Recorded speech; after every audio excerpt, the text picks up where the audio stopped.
The Cleveland map begins as an ordinary city diagram. Rail lines running through industrial ground, the Cuyahoga River bending toward the lakefront at the upper edge, and Kingsbury Run cutting through the lower city like a route that was never meant to become famous. Then the pins are added. A pin by the run, another near railroad ground, another tied to the river, another toward the lake. The map gives Cleveland places but not answers. It shows where evidence surfaced, where fear gathered, where officials searched, and where the city kept finding pieces of a story that refused to become a solved case. Kingsbury Run was not just a backdrop. It was one of the reasons the case became so hard to understand. It was a ravine and creek bed corridor tied to railroad traffic, shantytowns, industrial land, and the Cuyahoga River. Freight moved nearby. Men moved with it, chasing work or leaving places where work had already disappeared. During the Great Depression, people built shelters where they could. Cleveland's official records did not always keep up with the lives being lived at the edge of the city. That geography shaped the murders and the investigation. A person living in a stable house can leave traces. Rent, a job, a neighbor, a routine, a family member who calls when something is wrong. A person sleeping near rail yards, moving through temporary rooms, or surviving in a shantytown may leave only a first name, a nickname, a remembered face, or as a story told too late. In the Cleveland torso case, the killer was not the only one hiding. Some victims were already difficult for the city to see. Kingsbury Run itself deserves more than a passing mention. It was a place where natural geography, industry, and poverty met. A ravine can hide movement without being remote. A railroad corridor can bring strangers close to the city and carry them away again. A shantytown can hold witnesses who distrust police, people who know only nicknames, and residents who may disappear before detectives can return with better questions. That made the run a practical problem. If a victim came from the shanties, police had to identify him through a community that often had no stable records. If the killer used the area only for disposal, the run told investigators where evidence surfaced, but not where the encounter began. If the killer knew the run well, the geography pointed toward local familiarity. If the killer moved along rail lines, the same geography pointed outward. One place created several theories at once. Even the victim count resists a clean number. The core Cleveland series is usually placed between September 1935 and August 1938, with at least 12 victims. Some accounts discuss 13 or more, depending on whether disputed cases are included. The possible 1934 victim, known as the Lady of the Lake, sits near the front edge of the case, close enough to raise questions, uncertain enough to remain disputed. That uncertainty matters. If the Lady of the Lake belongs, the pattern begins earlier and the killer's timeline stretches. If she does not, then the central file begins in 1935. The same problem applies to later possible cases, sometimes pulled toward the Cleveland story. A wide pattern may catch a real connection, but it can also turn resemblance into proof before the evidence is ready. For investigators, the boundary of the case was not trivia. It shaped which movements, suspects, and locations mattered. The Lady of the Lake complicates the opening because she asks investigators to decide what the series really means. She was found before the central 1935 discoveries, and later accounts have often treated her as a possible first victim. But possible is not the same as proven. The case has to keep that uncertainty visible because an early disputed victim can change everything. The timeline, the killer's confidence, the geographic boundary, and the way later evidence is read. That is one reason the Cleveland file attracts different victim counts. 12 is often used for the core series. 13 appears when the Lady of the Lake is included. Some broader theories go even further. A careful telling does not need to settle the number with false certainty. It needs to show why the number matters. If the boundary is wrong, the theory built on top of it may also be wrong. The safer beginning of the central file comes in September 1935, when 2 bodies were found near Kingsbury Run. One of the men became Edward Andrassy again, because fingerprints returned his name. Picture the practical object, not the legend.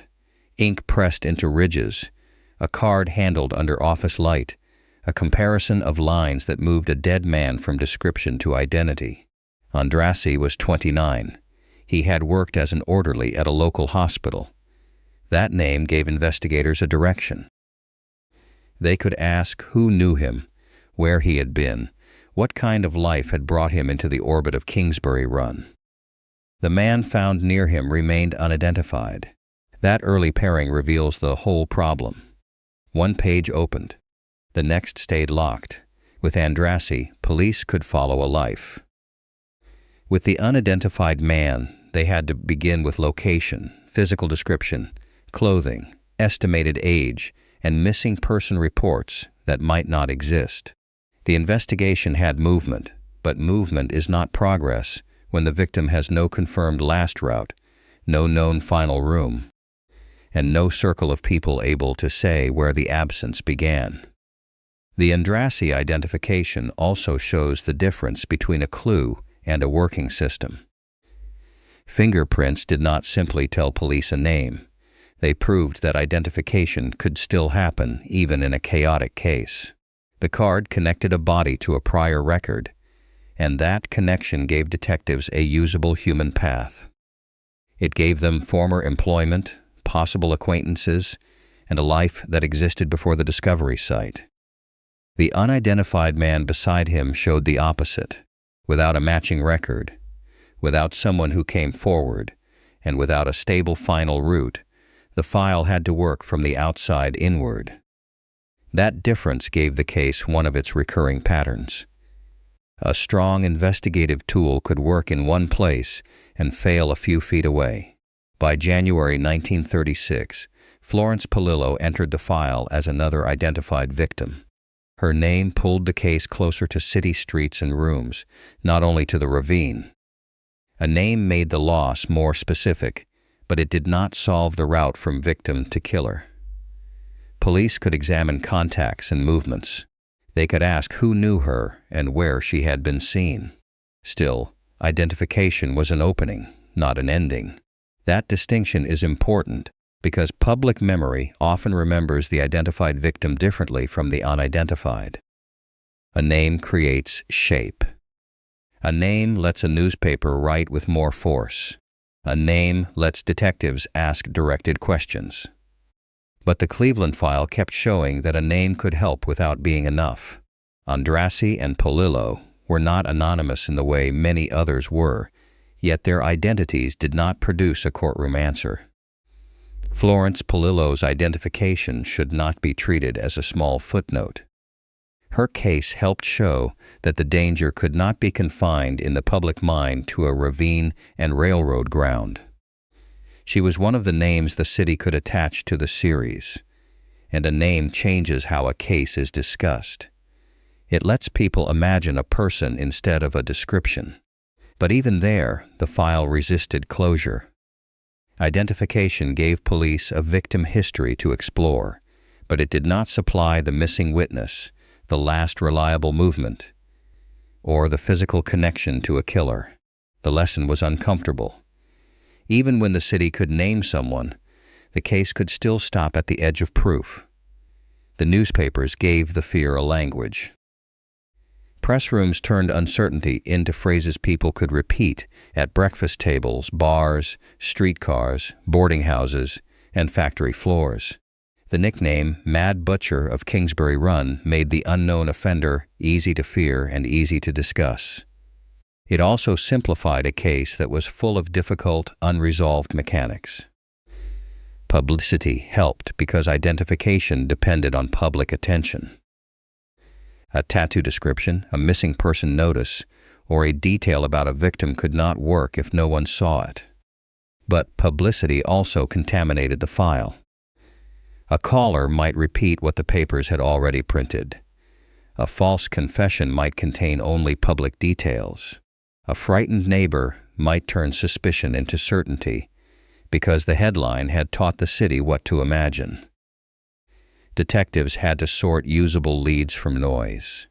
The next major identification failure came with a man whose body carried clues almost too visible to ignore. He became known as the Tattooed Man. That name is not a solution. It is a measure of failure. He had 6 tattoos, the kind of details that should have given police a path toward recognition. A bird and band with names, a heart and anchor, a flag and initials, a butterfly, the comic character Jiggs, and Cupid. Clothing associated with him also carried a laundry mark. These were not vague clues. They sounded personal. They sounded like something someone, somewhere, should remember. His body was found in June 1936 near railroad tracks and an old freight shed area. His head was found about 1,500 feet away. That separation and the railroad setting made the case even more troubling for investigators. Was this the true scene?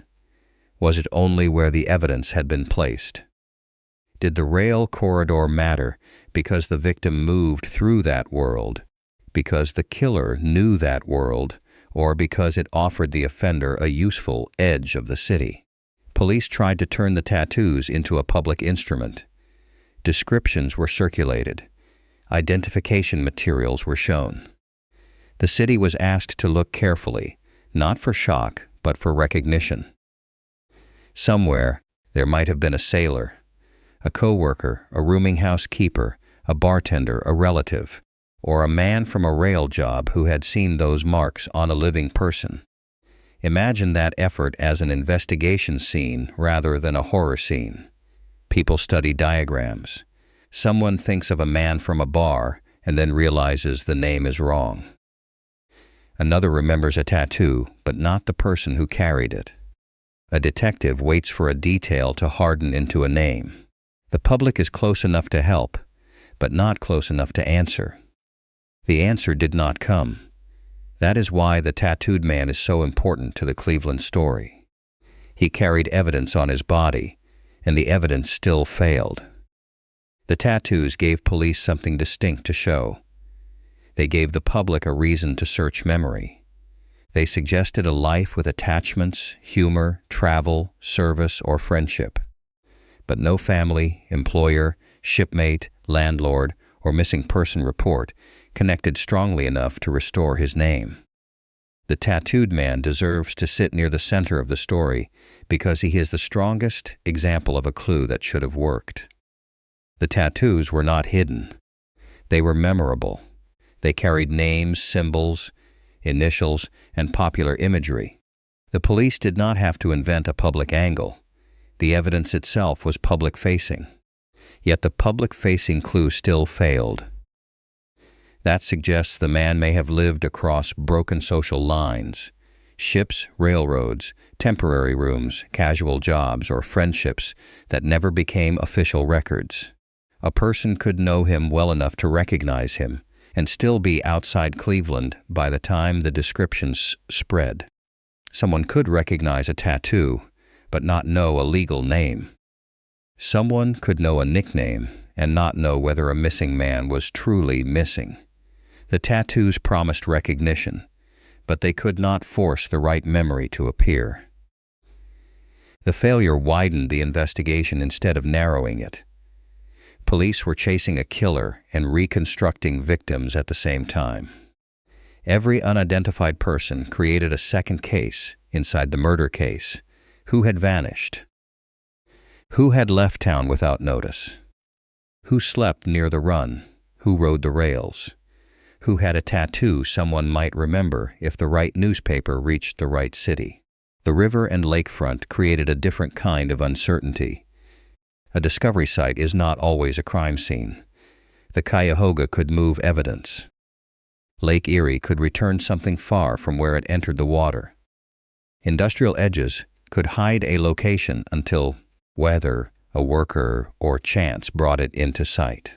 Police had to decide whether they were looking at the place where the victim died, the place where evidence was left, or only the final point of movement. That difference changes everything. A true scene might offer witnesses, nearby doors, sounds, vehicle movement, or a narrow timeline. A disposal site may offer only the offender's chosen geography. A river location may be altered by current, weather, time, or industrial debris. Cleveland kept giving investigators places, but not always as the right places. By 1936 and 1937, the map had become crowded with those blanks. Coroner Samuel Gerber and police investigators worked with the tools the era could give them. Gerber became linked to the belief that the crimes suggested unusual anatomical knowledge. Lieutenant Peter Murillo became associated with the long pursuit and with the possibility that the killer may have moved through rail and transient worlds. Those theories had practical value, but they were not answers. Anatomical skill could point toward a doctor, a medical student, a butcher, a hunter, or someone with practical experience. Rail movement could point toward a transient offender, someone who understood freight lines, or someone choosing victims who were difficult to trace. A local offender could explain familiarity with Kingsbury Run. Each idea opened a door. None of them placed one proven man with one proven victim. This is where Gerber and Murillo represent two different pressures inside the file. Gerber's work pushed the case toward anatomy, method, and the possibility of technical skill. Murillo's long pursuit pushed attention toward movement, railroads, and the lives of people who drifted through Cleveland. Neither angle was foolish. Both were attempts to make sense of a killer who seemed to leave enough evidence to be studied and not enough evidence to be caught. But the two angles pulled in different directions. The anatomy theory suggests a person with training or practical experience. The rail theory suggests someone who understood transient life, or at least knew how to use it. A suspect who fit one angle might fail the other. A doctor might explain skill, but not movement. A rail-riding offender might explain mobility, but not anatomical confidence. Cleveland's file became difficult because its clues did not all point in the same direction with the same force. The case shows the limits of 1930s investigation. Fingerprints could help if a record existed. Tattoo descriptions could help if the right person recognized them. Dental records could help if the dentist, family, or comparison survived. Missing person reports could help if someone filed them. Communication between cities and agencies was slower. Records were fragmented. DNA did not exist as an investigative tool. A clue could be real and still have nowhere to go.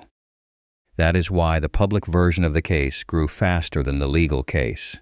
The nickname traveled. Rumors multiplied. Citizens wanted reassurance.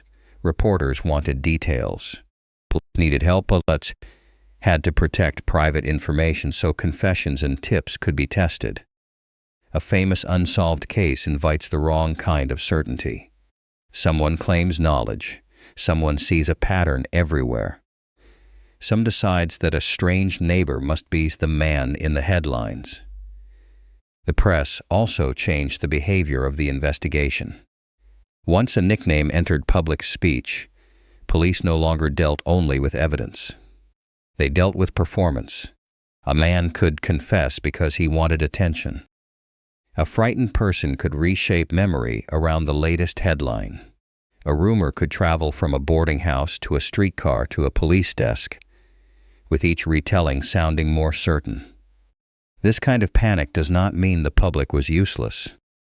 The public was necessary. Without newspapers, the tattooed man's descriptions could not reach possible witnesses.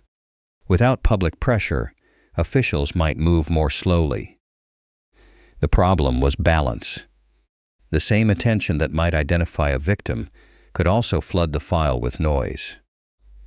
By the late 1930s, Eliot Ness carried public expectations into the file. His reputation had been built elsewhere, in a different fight against a different kind of enemy. In Cleveland, as safety director, he became the public face of a city that wanted visible action. The Torso case gave him no organization to raid, no ledger to seize, no gang structure to break. The offender appeared through aftermath, geography, unidentified victims, and absence. In 1938, after further discoveries, the pressure became civic as much as investigative. Cleveland was not only asking who the killer was. It was asking what could be done with Kingsbury Run itself, with the shantytowns, and with the spaces where vulnerable people lived and where evidence kept surfacing. Ness chose a forceful answer. The Kingsbury Run shantytowns were cleared. Hundreds of people were pushed out. Many shelters were burned. On paper, that can sound like a municipal operation.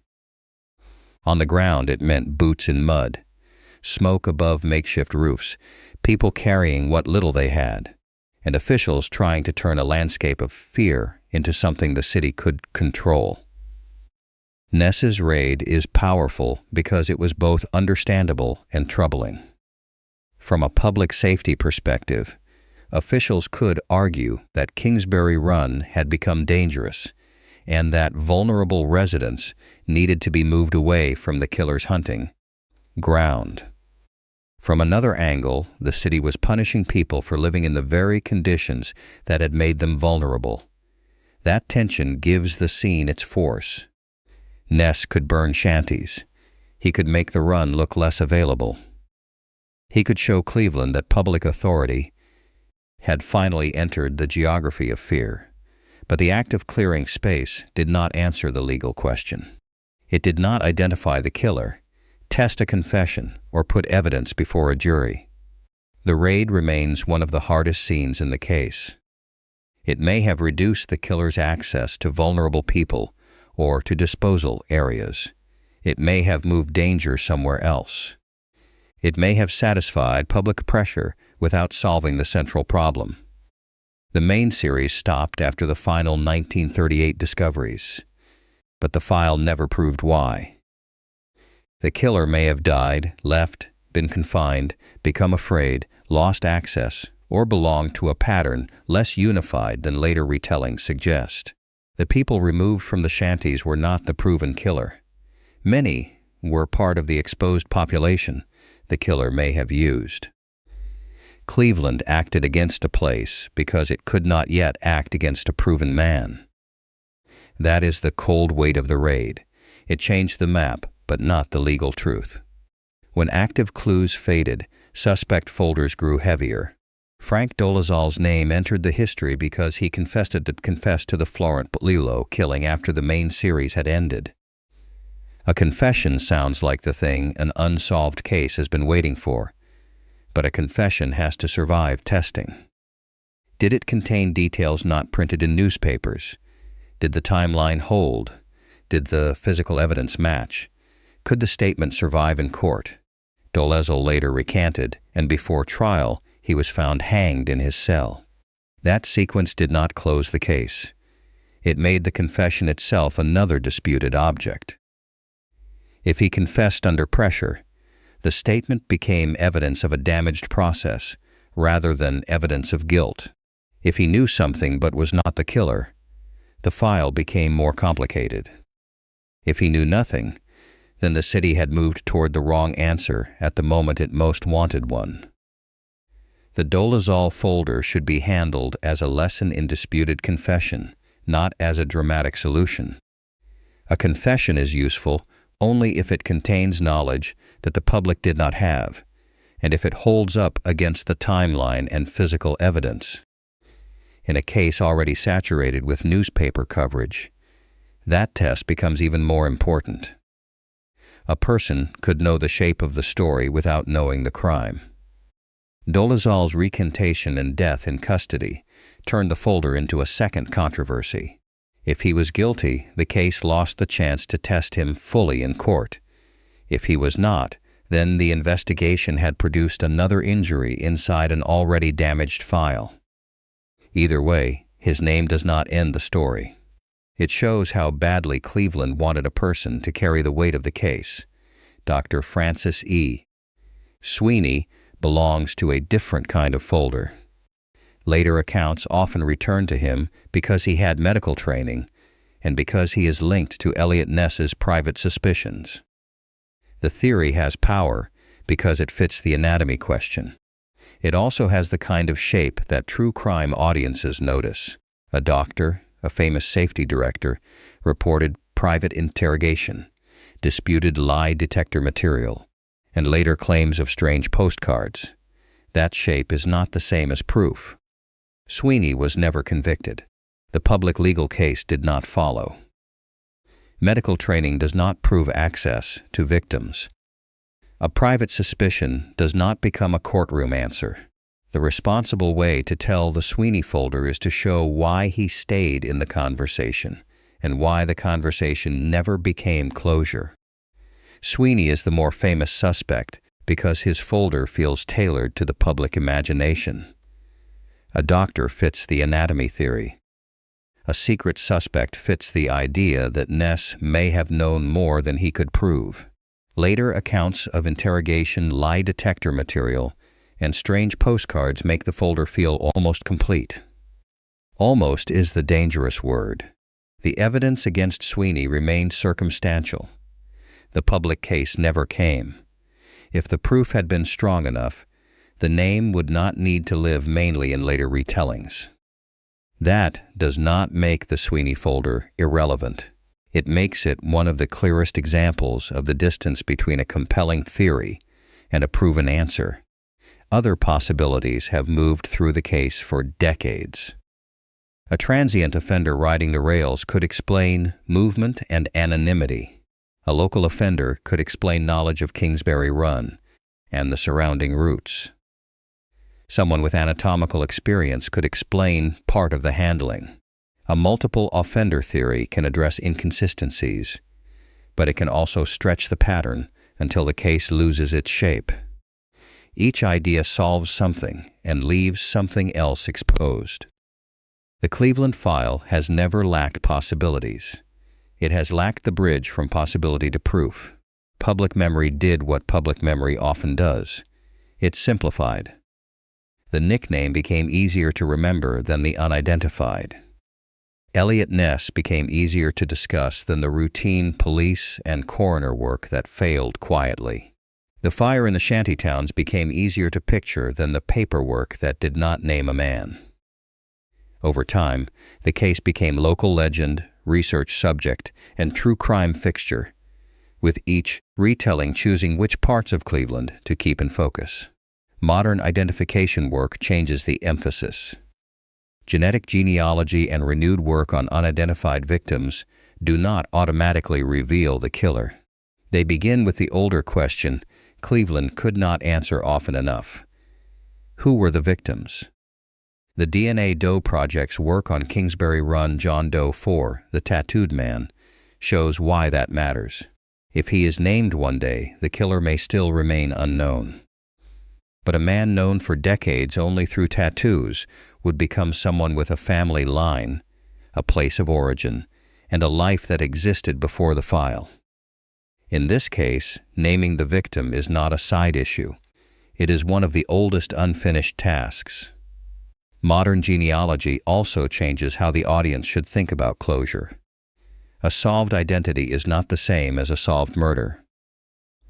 If the tattooed man is named, investigators may learn where he came from, who knew him, whether he moved by rail, whether someone reported him missing, or whether his life points toward a place outside Cleveland. Those details could reshape old theories. But even if they do not lead to the killer, they matter. A name returns a person to history. It corrects the file's oldest failure. The Cleveland torso case may never end with a courtroom scene, but it may still give some victims back the first thing the killer and the years took from them: identity. Near the end, the Cleveland map remains open. Kingsbury Run has changed. Cities alter the surfaces of old wounds. Ravines are filled or reshaped, industrial land shifts, riverfronts are repurposed, and people pass over ground without knowing what once made it infamous. The pins still hold the story in place. Rail lines, river bends, the lake, the run, fingerprint cards, tattoo descriptions, newspaper panic, smoke above shanties, Dolezal's disputed confession, Sweeney's unproven folder, a genealogy file waiting for a name. The case closes with two absences beside each other. Many victims were denied names for too long. The killer was never given one that law could prove. That is why the Cleveland torso murders remain so difficult to set down. Cleveland had rail lines, newspapers, police, coroners, fingerprints, raids, rumors, suspects, and fear. What it could not carry all the way home were the two answers that mattered most. Who were they, and who was he?